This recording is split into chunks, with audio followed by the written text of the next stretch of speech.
A interação com o Miguel foi muito interessante, primeiro porque ele faz uma arquitetura com propósito. É a fusão da arquitetura com design nacional, né, brasileiro. Acho que ele olha para o design brasileiro, ele olha para o Brasil como um todo. E isso gera uma convivência humana muito interessante nos espaços que ele cria. É muito inspirador para a gente ter o contato com um profissional tão autêntico e com um olhar voltado para o social. E esse trabalho transcende a arquitetura, com iniciativas, parcerias que vão além. Porque ele entende que tudo é uma coisa única, integrada. É um projeto dentro de uma comunidade, dentro de uma sociedade, dentro de um único planeta. Eu sempre soube que eu ia trabalhar com alguma coisa relacionada a desenho. Eu sempre desenhei. Eu desenho muito até hoje, assim. Eu sou viciado em caderno de desenho, Moleskine, essas coisas. Sim. Na minha mochila mesmo aqui eu tô com 2. Mas eu tinha muita coisa do 3D, assim, da visão, desde pequeno, assim. Sim. E a arquitetura me pareceu um curso onde eu ia desenhar muito.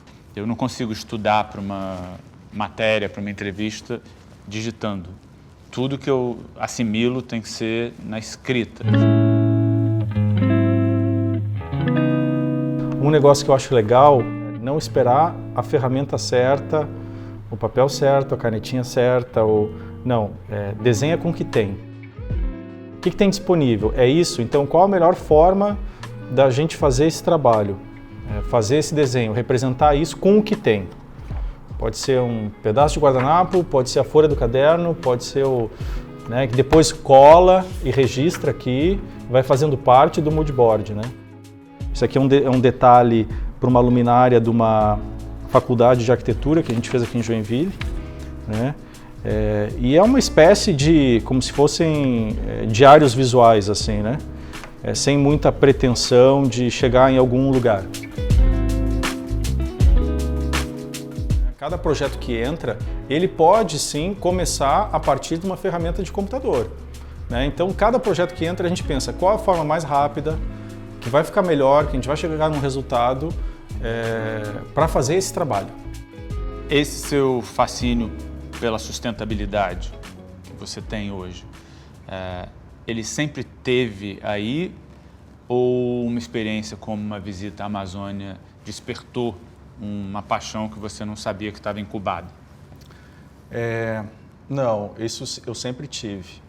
A coisa da sustentabilidade, para mim, ela tem um passo anterior, que eu acho que é isso que eu fui buscar por conta de outras iniciativas de criação que eu já vinha fazendo assim nos últimos 10 anos, né? Lá no escritório, um projeto paralelo que a gente tem que acabou virando um workshop, né? Que são os refúgios criativos que a gente faz, que são experiências no meio da natureza. Então a gente reúne uma série de pessoas, começou como um grupo de amigos, com sócios de um outro estúdio, e a gente se reunia para acampar e desenhar muito e conversar sobre processos criativos. Tinha designer, arquiteto, engenheiro, terapeuta, e a gente desenhava o que a gente ia comer, o que a gente ia ouvir.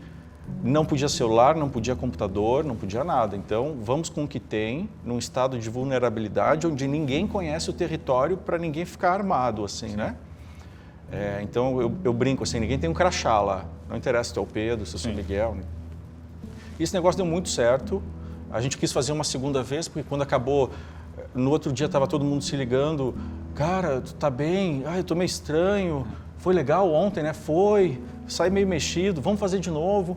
E aí a gente acabou fazendo... Tô meio estranho, quero mais. Quero mais, porque foi uma cachaça muito forte, assim, de conteúdo, de troca mais visceral, assim, né? Depois do refúgio surgiu uma outra imersão, que é a Fenda Criativa, que também é uma imersão. Algo mais visceral, ainda mais forte e sem grupo, assim. Me colocar num lugar, assim. Começar do zero. Começar do zero. Claro que lá eu vou encontrar outras pessoas, mas eu não conheço ninguém. Então, o alicerce... Olha aqui, presta atenção. Boniteza nisso. O alicerce de uma casa é o desejo. Tu deve ter visto isso também na Amazônia. A gente aprende muito, né? Que essa tecnologia ancestral, essa tecnologia da floresta, é uma relação de simbiose que o indígena tem, os povos originários, né, de qualquer parte do mundo, que eles têm essa relação de unicidade, essa compreensão que eles fazem parte de um todo, né?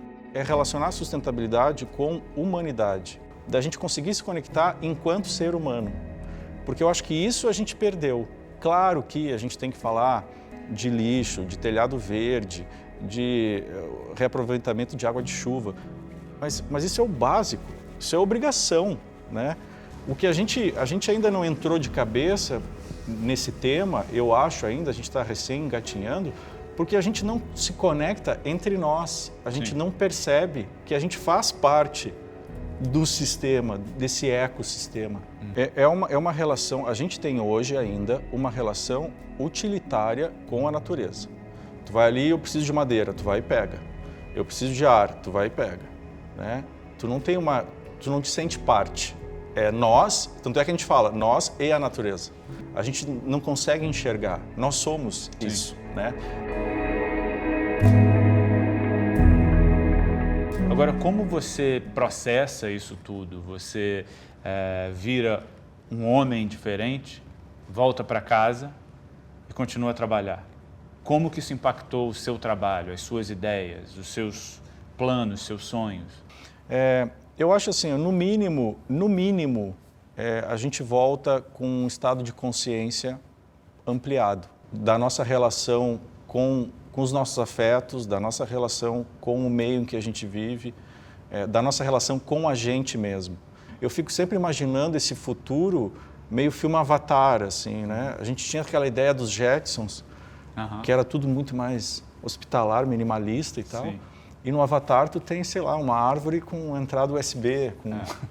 Então acho que essa união eu acho interessante e pretendo continuar trabalhando nisso, assim.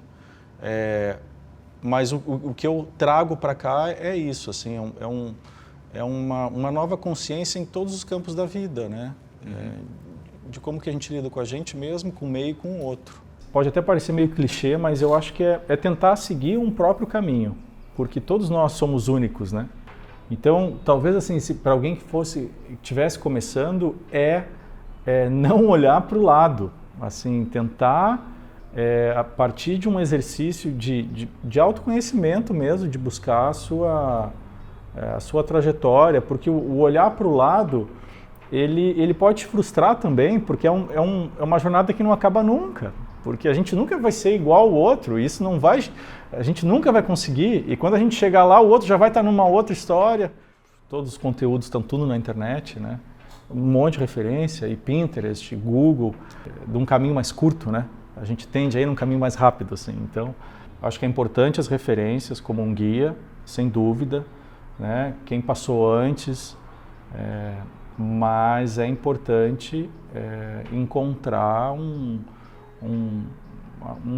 caminho próprio, assim, né? Eu acho que nessa hora, eu acho que as coisas começam a acontecer. Você é um cara consciente, você é um cara que batalha por aquilo que você acredita em educação. Como a arquitetura, né, que foi a sua profissão de escolha, como o design podem ser aliados dessa batalha, desses seus planos?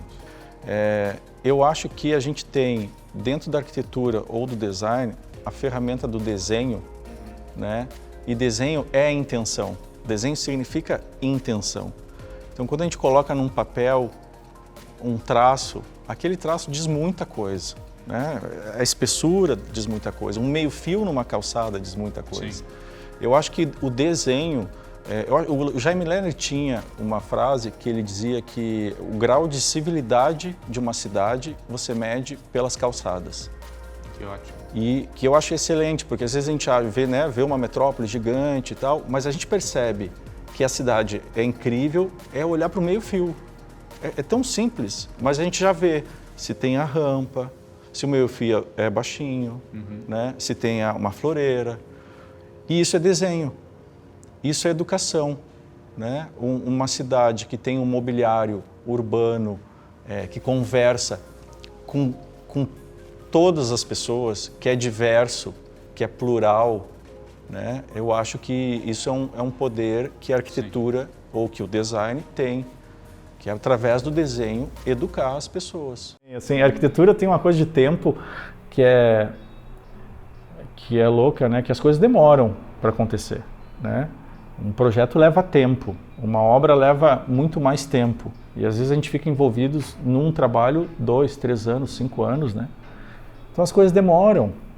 E no tempo de pressa que a gente está né, imerso todos nós hoje, é uma contradição muito grande, assim, né? Então tem que ter paciência. Como você vai continuar cultivando esse elo, né?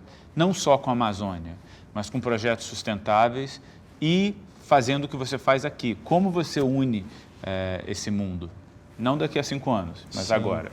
A gente vai se conectando, né, com movimentos, né? Então, eu vou sentindo onde é que pode ter alguma coisa, né? No sentido assim de propósito, de ideia. Não necessariamente é no que isso vai dar. Eu não sei o que vai dar, mas eu estou dentro. É um pouco um mantra que eu tenho me dito assim, tudo sim. Quanto mais difícil, mais interessante, porque vir perto e trabalhar perto é mais fácil, mas se eu puder conectar com outras pessoas, né? Se eu puder ir para o norte do Brasil, eu acho que assim, um jeito é sair um pouco da arquitetura. Isso eu sempre fiz, né? A própria formação a partir da arquitetura, claro, que é o meu superpoder, vamos dizer, né? Mas assim, me conectar com uma área como design, ou daqui a pouco desenvolver um workshop de criatividade, que são os refúgios criativos, a fenda imersiva, que não necessariamente estão dentro do escritório, né? Mas ele complementa, isso me leva a um outro lugar. Sim. Eu acho que assim, isso é uma coisa que a gente sempre teve, por exemplo, lá no escritório a gente tem, o que menos tem são livros de arquitetura, são outras coisas, Sim. São outros movimentos, é arte, é moda, é design, é abastecer o repertório. Então eu pretendo continuar saindo um pouco, né, para olhar de fora outras áreas, para ir plugar e ver o que vai dar. Assim. É a forma como eu gosto de trabalhar e isso tem me levado para experiências diferentes. Né? À medida que a gente vai amadurecendo e crescendo, tu vai virando aliado dos desafios. Os desafios já não são um problema, né? Tu vai ficando amigo e na medida que tu fica amigo das tuas deficiências, dos desafios, das travas criativas, tu vai convivendo com ele e chegando num lugar mais interessante. E isso só com a prática é que vai vindo, né? Não tem atalho, não existe atalho.